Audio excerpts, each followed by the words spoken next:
আসসালামু আলাইকুম। আজ 17ই বৈশাখ 1431। সারা দেশে তীব্র তাপপ্রবাহ চলছে। আজকে যশোরে সর্বোচ্চ তাপমাত্রা রেকর্ড করা হয়েছে 43 ডিগ্রি সেলসিয়াস। তো সারা দেশে যে এই তীব্র তাপপ্রবাহ চলছে, এর পিছনে বিজ্ঞান কি বলে? মূলত সারা বাংলাদেশে আজকের যে তাপপ্রবাহ, এর প্রধান কারণ কি কি আছে? এর প্রধান কারণের এক নম্বরে আছে হচ্ছে বৈশ্বিক উষ্ণায়ন। বৈশ্বিক উষ্ণায়ন জিনিসটা মূলত হচ্ছে আমরা প্রতিনিয়ত জীবাশ্ম জ্বালানি পোড়াচ্ছি। আর এই জীবাশ্ম জ্বালানি পোড়ানোর ফলে আমাদের বায়ুমণ্ডলে সিএফসি গ্যাসের পরিমাণ বাড়ছে। সিএফসি গ্যাসের পরিমাণ বাড়ার ফলে আমাদের তাপমাত্রা বৃদ্ধি পাচ্ছে।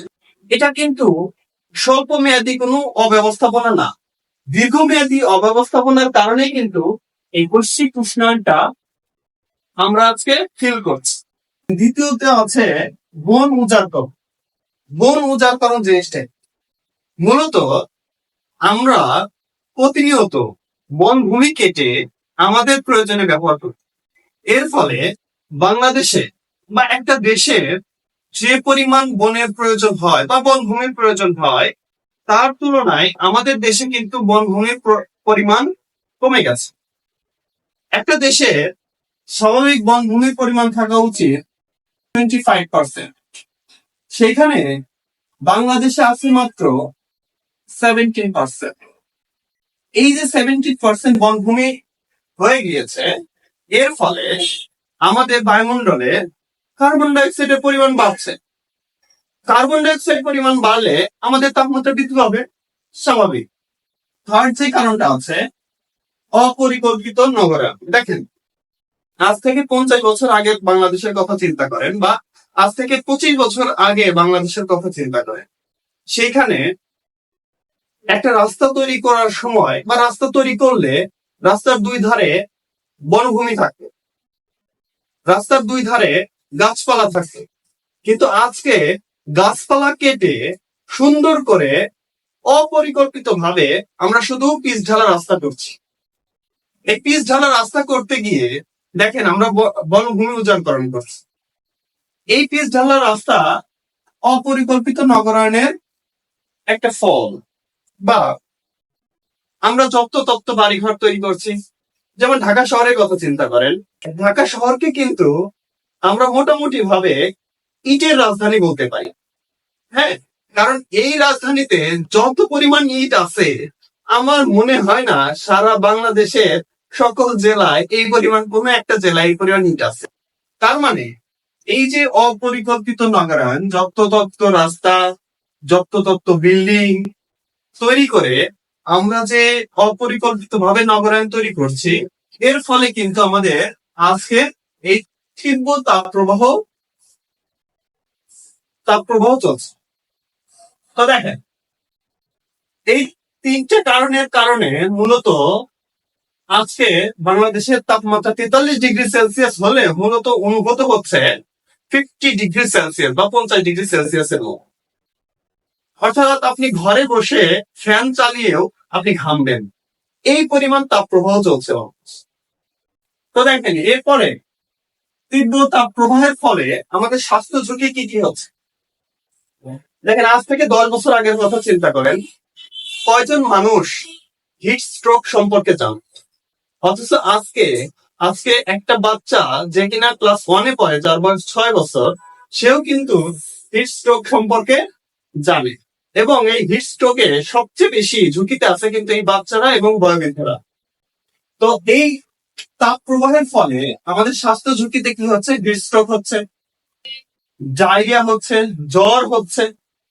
আজকে হাসপাতালগুলোতে ডায়রিয়া রোগী এবং জ্বরের রোগী দিয়ে ভরে গেছে। হৃদরোগ হচ্ছে, কিডনি রোগ হচ্ছে, এমনকি কোথাও কোথাও মৃত্যুর ঘটনাও ঘটছে। আমরা কি শুনছি? দেখেন, শুধু যে আমাদের এই তীব্র তাপপ্রবাহের ফলে স্বাস্থ্য ঝুঁকি হচ্ছে তাও কিন্তু না। এর ফলে বা এই তীব্র তাপপ্রবাহের ফলে কিছু বিরূপ প্রভাবও আছে। সেই বিরূপ প্রভাবগুলো কি? এক নম্বর হচ্ছে ফসল উৎপাদন ব্যাহত হচ্ছে। কিভাবে ফসল উৎপাদন ব্যাহত হচ্ছে? দেখেন, এখন ধানের মৌসুম চলছে, বড় মৌসুম। এই যে বিগত 10-15 দিন হলো সারা বাংলাদেশে তীব্র তাপপ্রবাহ চলছে, বিশেষ করে উত্তরাঞ্চলে তীব্র তাপপ্রবাহ চলছে এবং উত্তরাঞ্চলে সবচেয়ে বেশি ধান উৎপাদন হয়। সেই ধান উৎপাদনকারী উত্তরাঞ্চলে আজকে বিরূপ তাপমাত্রার প্রবাহে ফসল উৎপাদন কিন্তু ব্যাহত হচ্ছে। সেকেন্ড যে বিষয়টা আছে, পুকুর, খাল, নদ নদী দ্রুত শুকিয়ে যাচ্ছে। এই যে তীব্র তাপপ্রবাহ, সূর্যের তাপমাত্রা এতটাই বেশি যে 43 ডিগ্রি সেলসিয়াস তাপমাত্রা রেকর্ড করা হচ্ছে। সেখানে আমাদের যে ছোট ছোট পুকুর, খাল, নদ নদী এগুলো আছে, সেগুলোর পানি দ্রুত শুকিয়ে যাচ্ছে।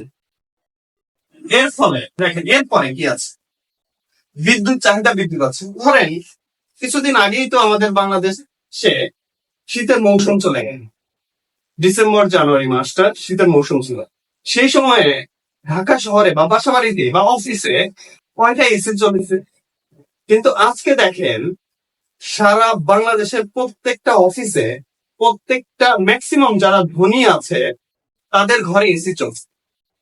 এখন এই যে এত পরিমাণ বিদ্যুতের চাহিদা বেড়ে গেছে, এর ফলে কিন্তু বিদ্যুৎ সরবরাহে ব্যাহত হচ্ছে। ফোর্থ পজিশনে আছে হচ্ছে পর্যটন শিল্পে মন্দা দেখা দিচ্ছে।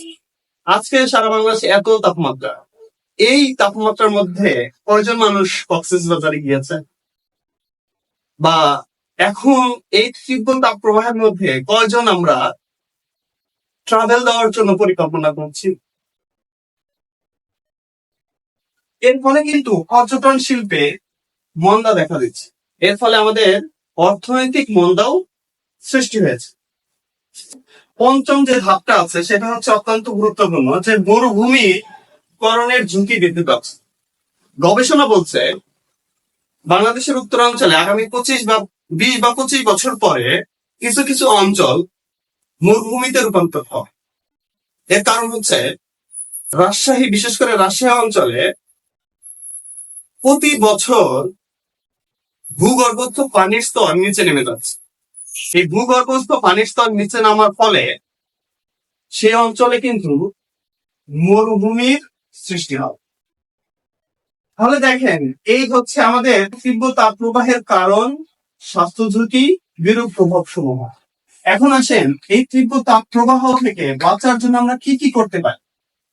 দেখেন বিভিন্ন টিভি চ্যানেল বা হচ্ছে হিট অফিসার, যারা বাংলাদেশে একজন হিট অফিসার আছে, তিনিও বলছেন যে এই তীব্র তাপপ্রবাহের থেকে বাঁচতে আপনাদের ছাতা ব্যবহার করতে হবে, পর্যাপ্ত পরিমাণ পানি খেতে হবে, এইসব বলছে।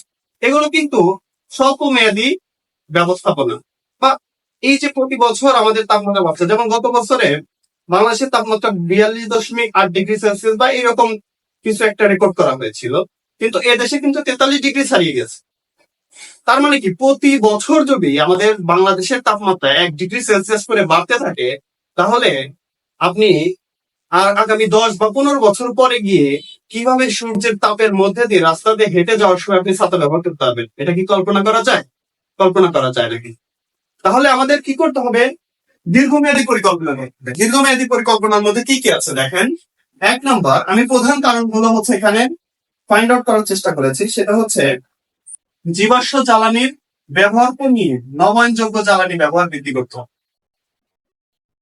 এটা হচ্ছে সারা বিশ্বব্যাপী একটা পরিকল্পনা নিয়ে, সেই পরিকল্পনার বাংলাদেশ অংশ হয়ে এই কাজটি করতে হবে, যে এই যে ঢাকা শহরে ফিটনেসবিহীন গাড়ি চলছে, এই গাড়িগুলো প্রতিনিয়ত জীবাশ্ম জ্বালানি ব্যবহার করছে।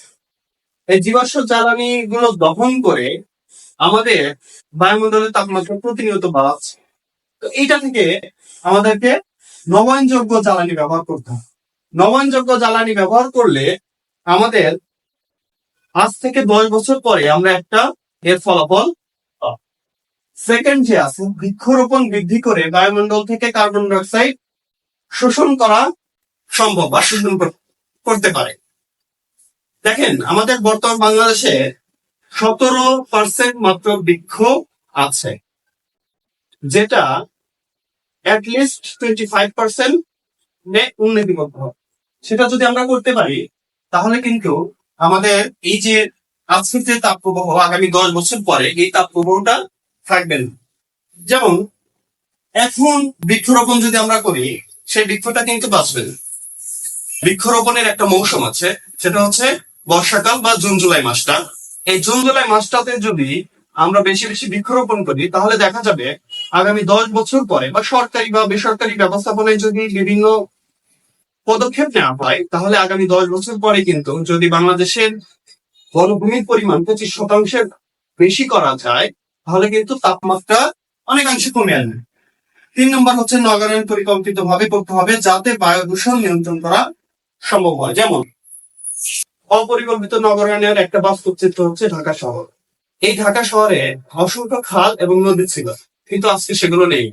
এই ঢাকা শহরে বনভূমির পরিমাণ ছিল, কিন্তু আজকে সেটা নেই। যত তত রাস্তা আমরা করছি, যত তত বিল্ডিং করছি, সে রাজধানী বানাচ্ছি, কিন্তু পরিকল্পিত ভাবে যে স্বাস্থ্যসম্মত উপায়ে বা পরিবেশের সাথে খাপ খাইয়ে যে আমরা রাস্তাঘাট বানাতে পারি এবং বিল্ডিং গুলো তৈরি করতে পারি, সেটা যদি আমরা করতে পারি, অর্থাৎ পরিকল্পিত নগরায়ণ যদি আমরা করতে পারি, তাহলে কিন্তু আজকে আমাদের বাংলাদেশে যে 43 ডিগ্রি সেলসিয়াস তাপমাত্রা, সেটা অনেকাংশ অনেকাংশে কমানো সম্ভব হবে। তো এই হচ্ছে আমার আজকের টপিক। মূলত আমি চেষ্টা করেছি এই তীব্র তাপপ্রবাহ কে বৈজ্ঞানিক উপায় ব্যাখ্যা করার জন্য, এবং এই তীব্র তাপপ্রবাহের ফলে আমাদের বর্তমানে কি কি সমস্যার আমরা সম্মুখীন হচ্ছি এবং সেটা থেকে উত্তরণের জন্য দীর্ঘমেয়াদী কি কি পরিকল্পনা আমরা করতে পারি, সেই সংক্রান্ত আলোচনা করার চেষ্টা করেছি।